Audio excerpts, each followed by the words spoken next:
After the loss against the Buffalo Bills, many critics outside of the building have said that the Detroit Lions can no longer win the Super Bowl. But the Lions believe that they are the masters of their own fate. And I'm about to show you all how their vision for eternal glory is about to come full circle. We're going to talk about it, so stay tuned. What are we? What makes us what we are and what we're going to be? It's grit. It's what we started with last year, guys. Doesn't matter if you have one ass cheek and three toes. I will beat your ass. Can definitely compete with the big dogs. 10-5 end zone touchdown Detroit Lions. You guys are unbelievable, man. I'm telling you. We are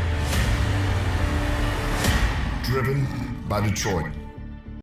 Hello, Detroit Lions friends, fans, and family members. Welcome on back to yet another episode of MCM Motor City Mania. I'm your host, David T. Pike, and as always, we're diving on in. Again, my friends, what I am trying to do right now is I am trying to get people to understand in ever so many words, in ever so many examples, and as much evidence as I possibly can that the Detroit Lions story, it is not over, that their Super Bowl aspirations, their Super Bowl dreams, they are not done, and that, in fact, there is a lot of evidence that supports that the Detroit Lions are still very much in the thick of it, and despite what the national experts want to say, they should be the favorites. Now, let's understand something here. Up until the loss against the Buffalo Bills, the Detroit Lions were by far the most bet-on team. They were the most supported team. They were the most heavy, likeliest to win the Super Bowl. Some people still may have them that way, but the national tone, if you will, the national mood, the national feel has changed drastically since that loss against the Bills. Now, some people might say it's because they lost against the Bills. A lot of people are trying to pin it on the fact of all the injuries they have sustained. The injury problem, though, is that a lot of the injuries they're trying to use as their excuse, crutch to their argument, are really getting set to come back here very quickly. So if that's the crutch of your argument is quickly healing up and getting set to go away.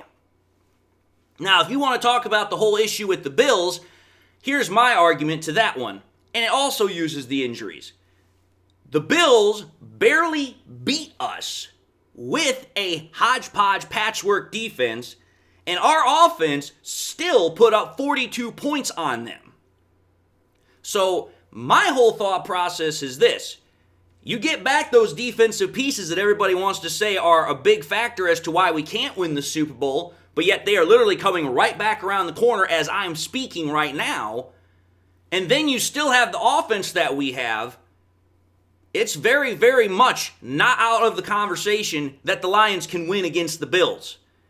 If we get back our defensive starters, put them in that game, get an extra stop or two, and our offense picks up an extra, conversion, an extra set of points, we're winning. And then we are the conversation for the Super Bowl. But that's regardless of the point. The point is that I am trying to make here is that the Lions write their own story, the Lions are the masters of their own fate, and that they are the best team in the NFL, best team in the NFC to win the Super Bowl. Now, I'm going to tell you this right now. As I did in my previous episode, I don't know however many people watched it. I doubt not too many. The Lions have actually a lot of similarities between teams from back in the day that have gone through very similar journeys to get to the point where they're at right now. In my episode yesterday when I was talking about Dan Campbell and how he has taken a team of misfits with him being a misfit himself, that I used as a comparison and a drawback, a connection, if you will, to the 1985 Bears.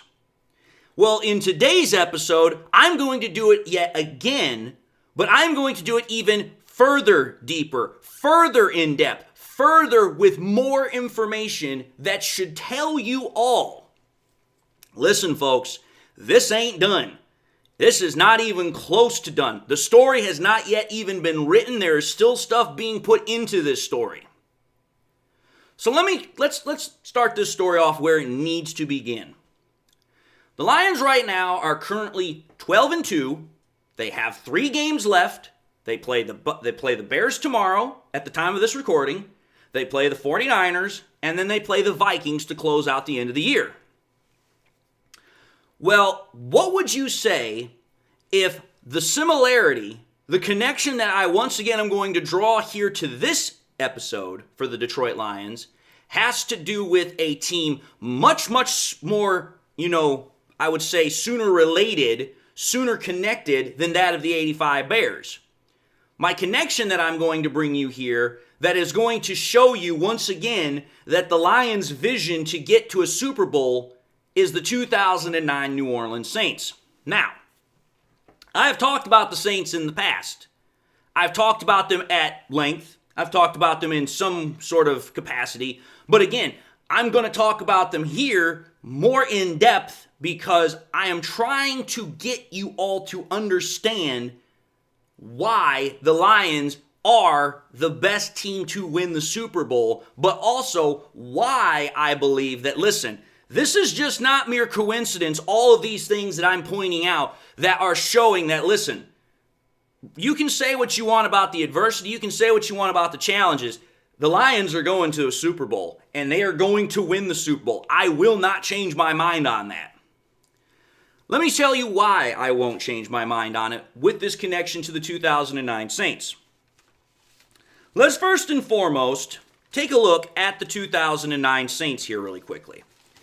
If you go back to the Saints, just as a broad historical picture, much like with the Detroit Lions, this is a team that for the longest time could not, would not, had no chance in most cases of finding success. Again, let's take a look at the Lions' history here.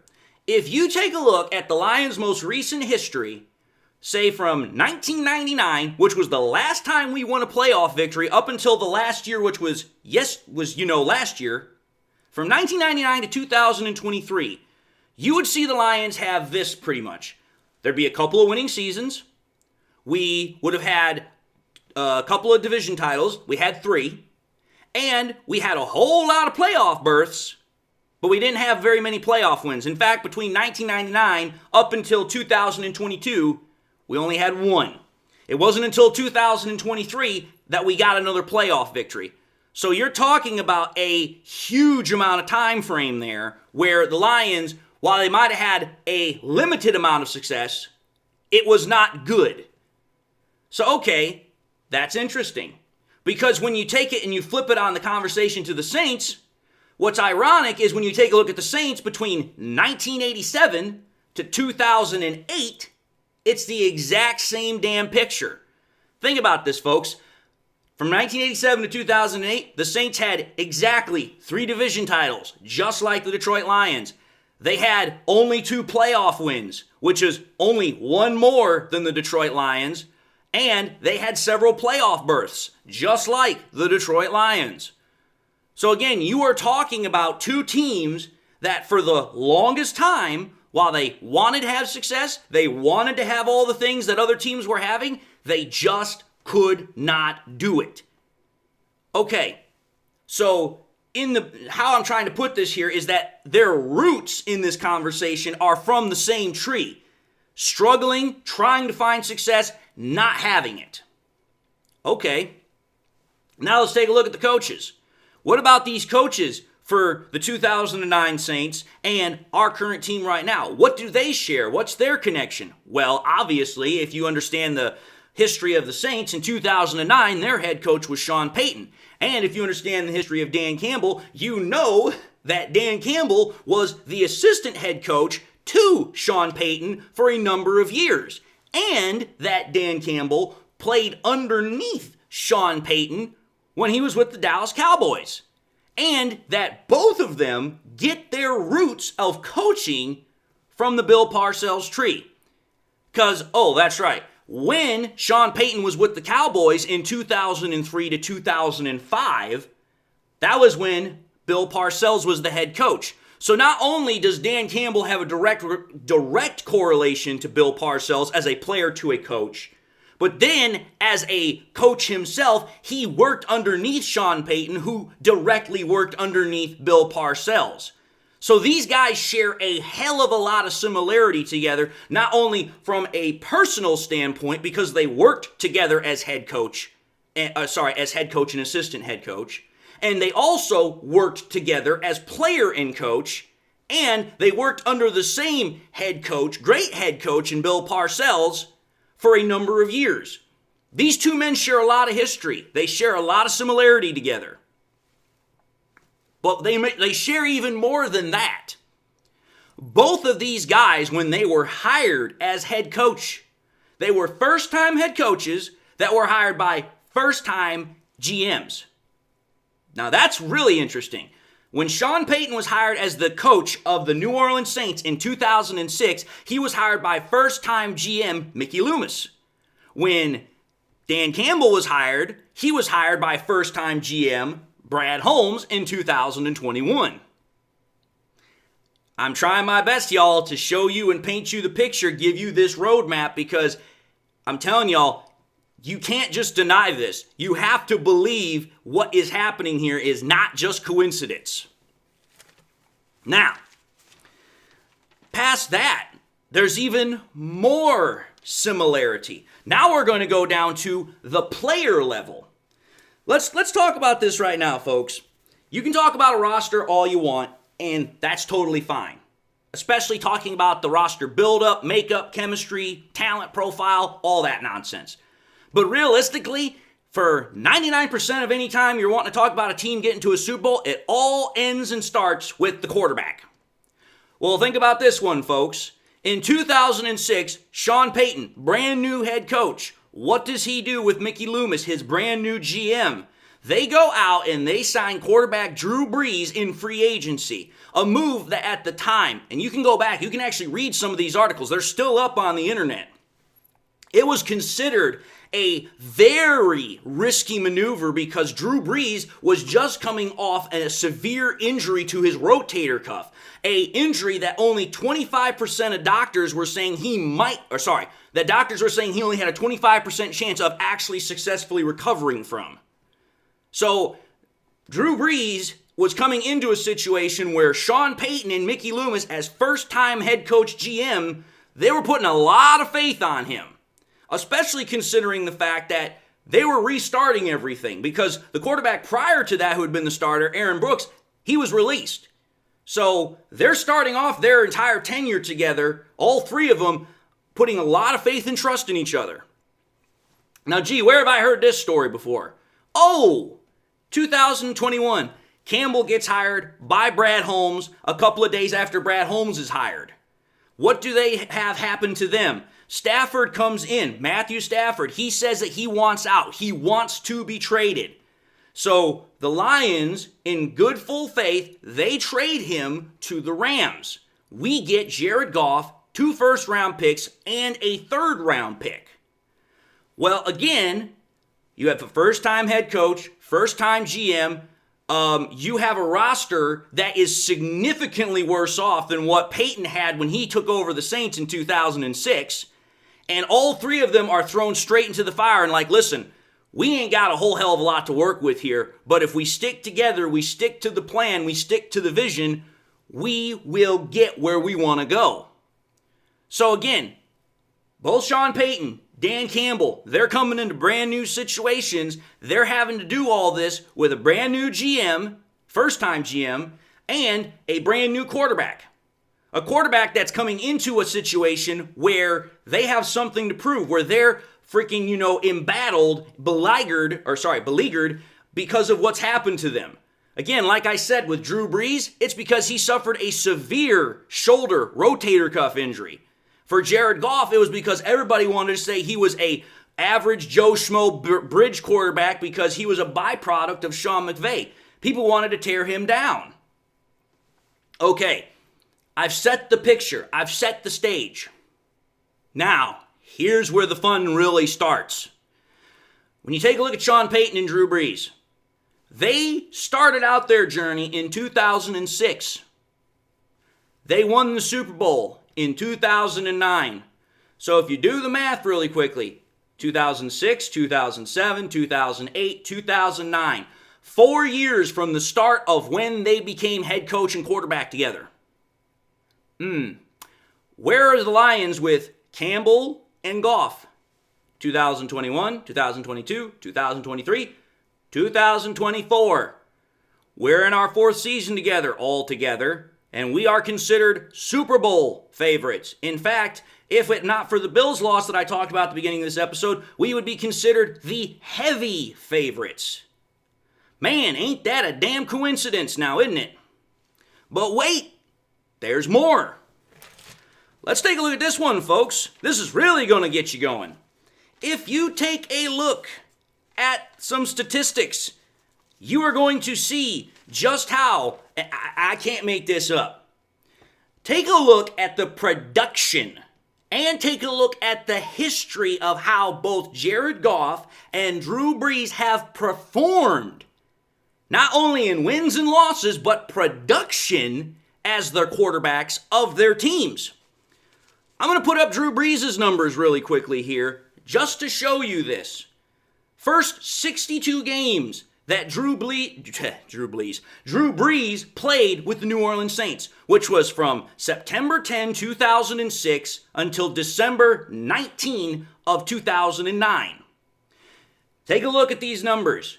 Drew Brees, over that period of time, over the rest of the quarterbacks in the NFL, was 4th in completion percentage, number 1 in passing yards, number 4 in pass per average per throw, number 1 in passing touchdowns.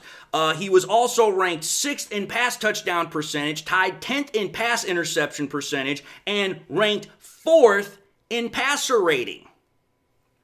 And, to put it not too mildly, he had a 39-24 record, 2 division titles because by week 12 of 2009 he'd already secured his second one, 1 playoff win, and an NFC Conference Championship game appearance.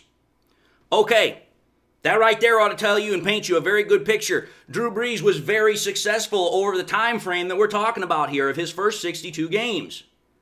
What about Jared Goff in his first 62 games with the freaking Detroit Lions, which is very interesting. I just want to say this right now. Jared Goff has had seasons where he's had extra games than Drew Brees. But because Jared Goff missed some games due to injury and COVID in 2021, it matches up perfectly. They've both played 62 games within the same time frame, even though Goff has had more opportunity to play games. I can't write this crap up.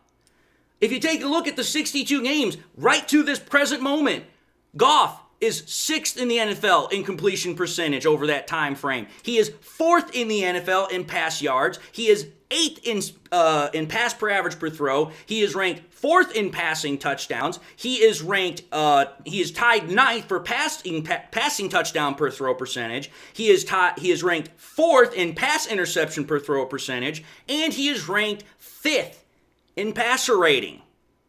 Okay, pretty much. When you take a look at that, you're seeing the success. But then when you take a look at the record and everything else, again, very similar. 36-25-1, 1 division title, 2 playoff victories, and an NFC Conference Championship game appearance. You are seeing a very, very similar picture between these two guys in terms of what they've done with the teams that they got to in their, second team. Because again, Drew Brees was with the San Diego Chargers before he went to New Orleans, and Goff was with the Rams before he came to the Lions. Both came to their new teams, proved the doubters, proved the skeptics wrong that they were not going to be successful. And not only were they successful, they were extremely successful, despite the doubts, despite the concerns.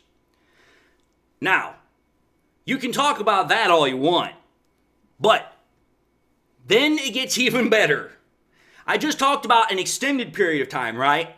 62 games. But you want to know what's even better? Take a look at how Drew Brees played over the first 14 games of his Super Bowl season in 2009 versus Jared Goff's first 14 games over this season. My God, is it ever a very, very convincing picture? Again, take a look at Brees' numbers first. number 1 in the NFL in completion percentage, number 2 in passing yards, number 2 in passing average per throw, tied first in passing touchdowns, and ranked number 1 in passer rating, had a 13-1 record up until that point, and they had won literally 13 games in a row. They had a 13-game winning streak. What about Jared Goff, on the other hand? I love this. This is just oh so beautiful. It's like somebody just gave me the power to be freaking, Michelangelo for a day, because this is just beautiful. Goff, over the time frame that we're talking about, first 14 games this year, ranked second in completion percentage, ranked second in passing yards, ranked second in pass per average per throw, ranked fourth in passing touchdowns, ranked second in passer rating, 12-2 record with an 11-game win streak. Dude, I couldn't write this script better if I had the ability to. These two teams, 2009 Saints, 2024 Detroit Lions, they start their story virtually the exact same damn way. First time head coach, first time GM, brand new quarterback coming to their new team under extremely inhospitable circumstances. Over the first 62 games of both gentlemen being with their new clubs, despite the fact that the one that's for the Lions has had more opportunities, it's still 62 games. The numbers are not only comparable, they are damn ridiculously close. Their records as starter are ridiculously close. Their ability to get to an NFC Conference Championship game and lose is ridiculously, the same. And then when you take a look at the first 14 games of the year that I'm talking about, in which the Lions should, and I believe will, win the Super Bowl versus when Drew Brees and the Saints did win the Super Bowl, it's not only comparable, it's almost like damn mirror imaging. Like, I'm telling you, I can't write this stuff up. The fact that this is so ridiculously, eerily similar, if you do not believe at this point, I don't know what the hell else I can give you to get you to believe. Because here's what's really going to get you. Take a look at the Saints' schedule. If you take a look at what happened to the Saints, going in-to the 14th game of the season, the Saints were 13-0. They had not lost a game yet. Who do they play? They play the 8-5 Dallas Cowboys. Everybody was looking at that game and they thought that the Saints were going to destroy the Cowboys. It was not even supposed to be a contest. But what happened? You go back and you take a look at that game, week 14 of 2009. The Cowboys were up on the Saints 24-3 in the third quarter. The Saints going into that game were averaging 37 points on offense, while the Cowboys were only averaging 21. The Saints going into that game on week 14, they had 13 players on IR. That's a hell of a lot going back into 2009, because back in 2009, there was no ability for players to come back after you'd placed them on IR. If you got placed on IR, you were done. You were not allowed to come back. That's a brand new rule that literally got started, I think, like a year or two ago for us. Take a look at the Lions. The Lions, what were they in the third quarter against the Bills? We were down 35-14 at one point in the third quarter. We were averaging 32 points per game. The Bills were averaging 31 points per game. So the Lions, just like the Saints, top scoring offense. But the Bills, contrary to the Cowboys, were also a top scoring offense. They were number 2 to our being number 1. But think about this. Going into week 14, the Lions had 21 players on IR.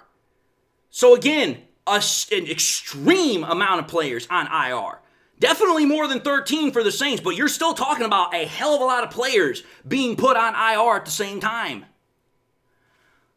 That's what I'm trying to get at, folks. The sheer ridiculous amount of similarities between these two teams. I don't care if you believe or not. It's not. You can't just say it's mere coincidence.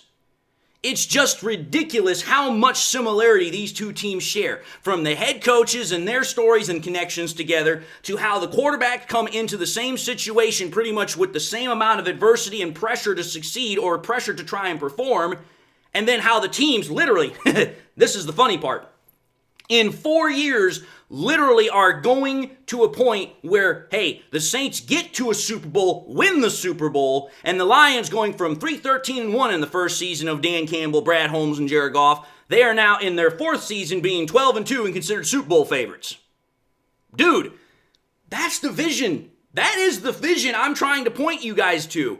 The Lions did not necessarily plan this. I know they couldn't have. To try and think about this 4 years ago would have been absolutely asinine. It would have been freaking crazy.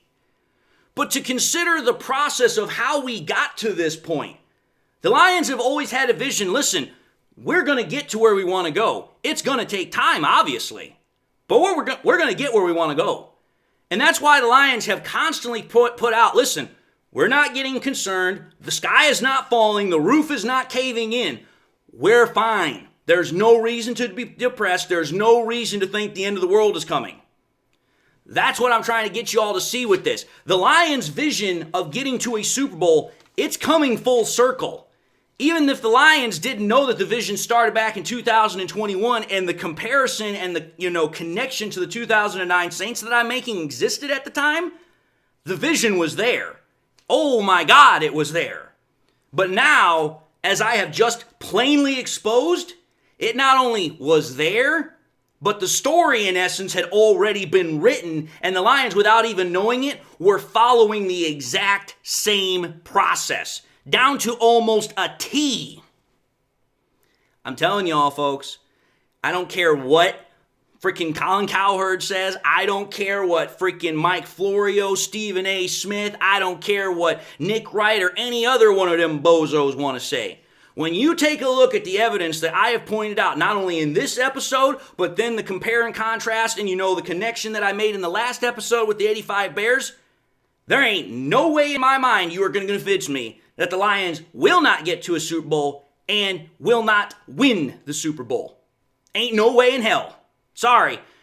Do not pass go, do not collect $200. You are not going to convince me otherwise. End of story. But having said that, I'm going to end this episode and say thank you all for watching another episode of MCM Motor City Mania. If you like what you saw, by all means, highly encourage y'all to watch the next episode. Also encourage y'all to do one of these three things: like, comment, and subscribe. If by chance you subscribed in the past and forgot to do so at the time, want to highly encourage y'all, please make sure you do this. Hit that bell notification icon so that way you guys never miss any more content that I push out. Also want to encourage y'all to share the content with your Lions friends and family members. Share here on YouTube, share it on Twitter, share it on Facebook, share anywhere and everywhere you possibly can, because the more we can do that, the greater the channel can grow and spread. And with that being said, my friends, I hope you all got something out of the content. Whether this is your first time watching me or you guys have been watching me for a long time, I hope you all got something out of the content, but I also hope you all enjoyed it. Please, I hope you all got something in your life that makes you happy and makes you smile, because that's what we have to have. We have to have joy in these times. And never let anybody take your joy away. God bless, my friends, and until the next time we meet, I'll see you all in the next episode.